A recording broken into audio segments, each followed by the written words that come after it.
Menggapai 4 puncak sekaligus dalam kurun waktu 2 hari 2 malam. Cerita dong. Oke, karena udah lama gak cerita pendakian ke gunung, sekarang gue mau cerita pendakian ke Gunung Arjuna Welirang.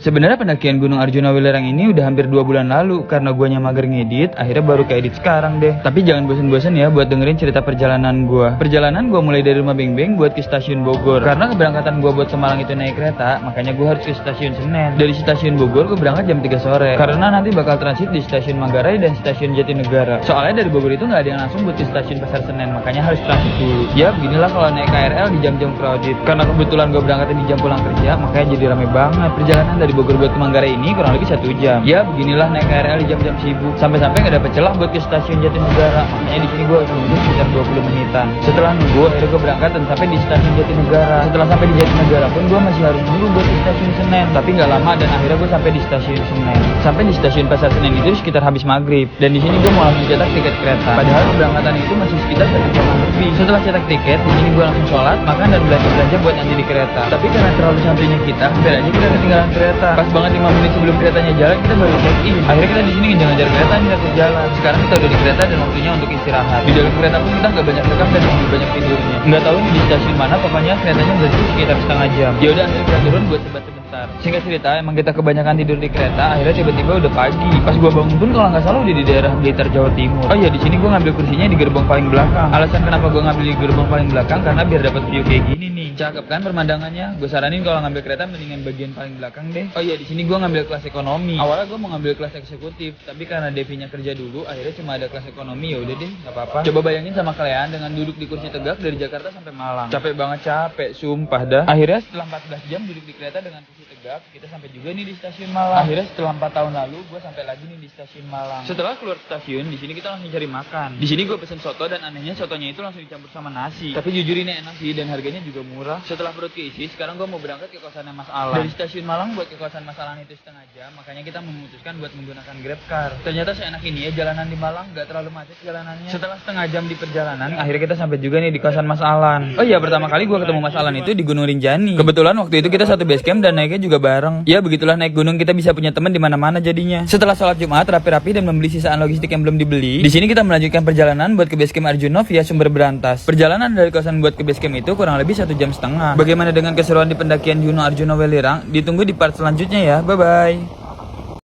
Melanjutkan cerita kemarin, ini perjalanan gue menuju base camp Sumber Berantas Gunung Arjuna Welirang. Karena perjalanan dari kota Malang itu cukup jauh, jadi gue mampir dulu nih buat beli bakso. Tapi nggak tahu kenapa harga bakso di sini tuh murah banget. Satu porsinya itu cuma 7 ribuan loh. Di sini juga kita nggak cuma beli bakso, tapi kita beli nasi. Ini itu warung nasi favoritnya para pendaki loh. Dan kalian mau tahu satu bungkus nasinya itu berapa? Cuma 11 ribu dong. Singkat cerita, kita udah sampai di base camp Gunung Arjuna Welirang via Sumber Berantas. Karena kita nyampenya itu udah jam 5, kita langsung buru-buru buat registrasi. Untung aja kita buru-buru, soalnya pas kita keluar posnya langsung tutup. Setelah registrasi, kita melanjutkan perjalanan buat ke Pos Rimba. Karena perjalanan dari base camp buat ke Pos Rimba itu cukup jauh, akhirnya kita memutuskan buat naik pick up. Untuk naik pick up kayak gini, satu orang itu cuma kena 25 ribu kok. Coba bayangin sama kalian kalau jalan kaki itu menghabiskan waktu sekitar 2 jam loh. Tapi kalau kita naik pick up cuma menghabiskan waktu sekitar 15-20 menit aja. Lumayan banget kan buat menghemat waktu dan tenaga. Nah, kita sampai di batas antaran itu jam 6 kurang. Di sini kita langsung jalan buat sampai ke batas Rimba. Di sini cuaca masih berkabut, tapi anehnya pas kita jalan selang 3 menit cuaca menjadi cerah dong. Oh iya, buat kalian yang bertanya-tanya kok kenapa nggak doa dulu sih bang? Iya, soalnya nanti kita mau doanya di Pos Rimba aja, mau sekalian sholat maghrib dulu. Awalnya gue pikir ini batas Rimba, tapi ternyata bukan. Setelah kita jalan 8 menit dari tempat turun mobil, akhirnya kita sampai juga nih di batas Rimba. Di sini kita sholat dulu dan menyempatkan buat berdoa semoga perjalanan ini lancar. Arjuna Welirang.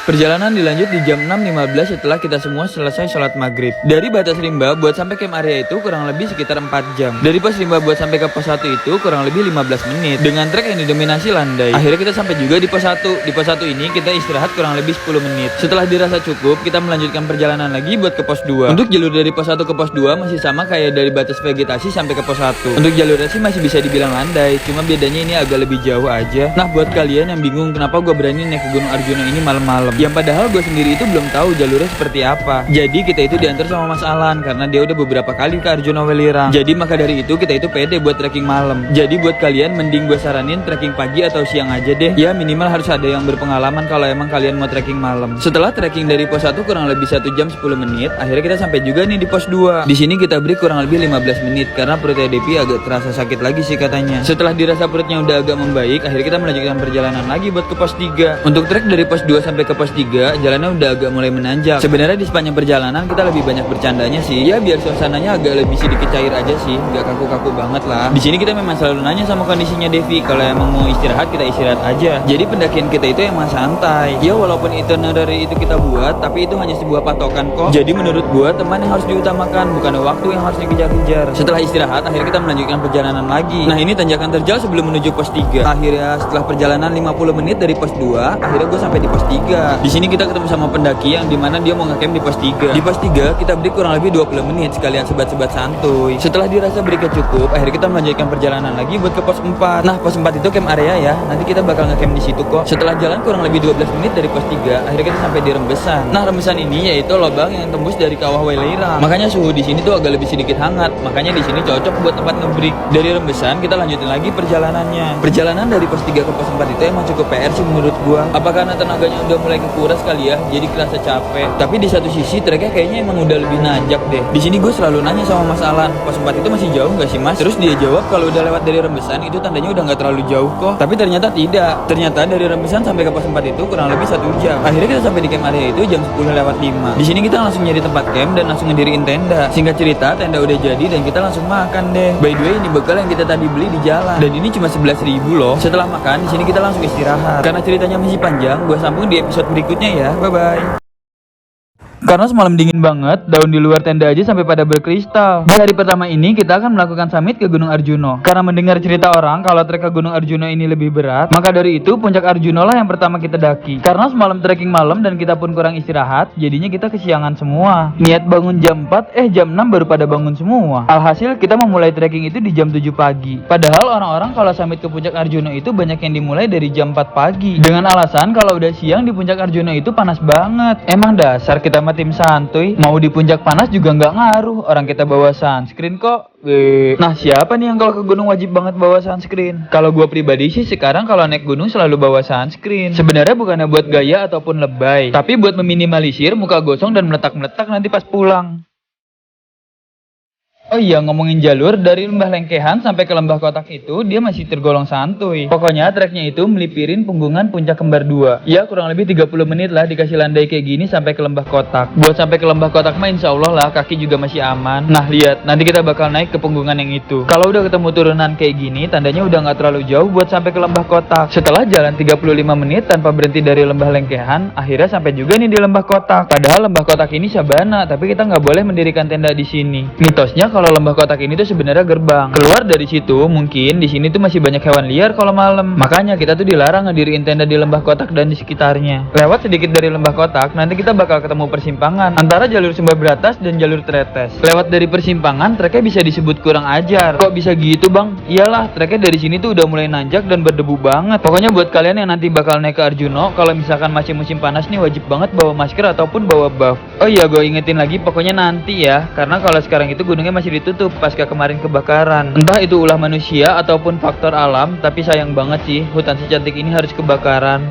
Oke, balik lagi ke cerita pendakian. Sumpah di sini gue nyesel banget pakai celana warna ini karena belum apa-apa udah kotor banget. Ya karena gue pikir tuh jalurnya nggak separah ini. Setelah berjalan kurang lebih 30 menit dari Lembah Kotak, akhirnya kita sampai juga nih di perbatasan hutan alas Lali Jiwo. Oke, kita break dulu. Hutan alas Lali Jiwo.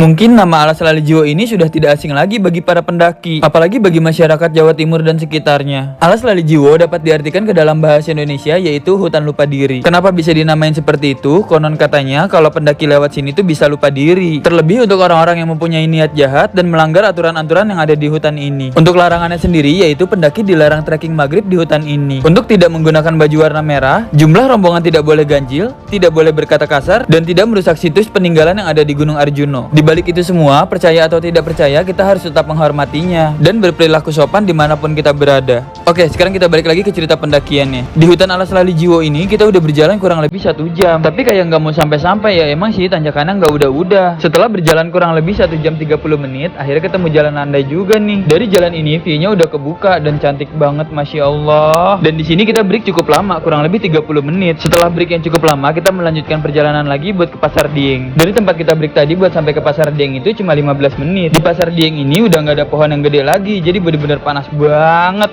Di Pasar Dieng ini terdapat beberapa petilasan untuk mengenang beberapa orang yang pernah meninggal di Gunung Arjuno. Oh iya, Pasar Dieng itu dapat diartikan sebagai pasar setan. Area ini cukup melekat dan kental akan kemistisannya loh. Oleh karena itu ada beberapa orang yang sering mendengar suara ramai seperti orang bertransaksi di area sini. Di balik itu semua, percaya atau tidak percaya, kita harus tetap menghormatinya ya. Nah, dari Pasar Dieng buat ke Puncak Arjuno itu tinggal 20 menitan lagi lah. Untuk treknya kita harus turun dulu. Nah, dari sini view Gunung Welirangnya tuh bener-bener cantik banget. Kalau udah dapet view yang tadi, tinggal naik sedikit lagi dan sampai deh. Akhirnya setelah 4 jam trekking dari Lebah Lengkehan sampai juga di Puncak Arjuno. Baik. Mas. Makasih ya Mas, Devi. Alhamdulillahnya kondisi puncaknya tidak terlalu rame, tapi sangat disayangkan di sini tuh banyak banget orang-orang yang pengen terkenal dengan mencoret-coret batu. Dan gak kerasa kita di puncak itu sampai 3 jam loh. Dan kalian mau tahu kita di puncak itu ngapain aja? Ya udah ditonton di episode selanjutnya ya. Bye bye. Ceritanya gue lanjut dari sini ya. Kita sampai di puncak Gunung Arjuna itu sekitar jam 11, benar-benar fokus turun dan gak bikin video lagi. Dan singkat cerita, di sore harinya kita summit ke puncak kembar 1 untuk melihat sunset.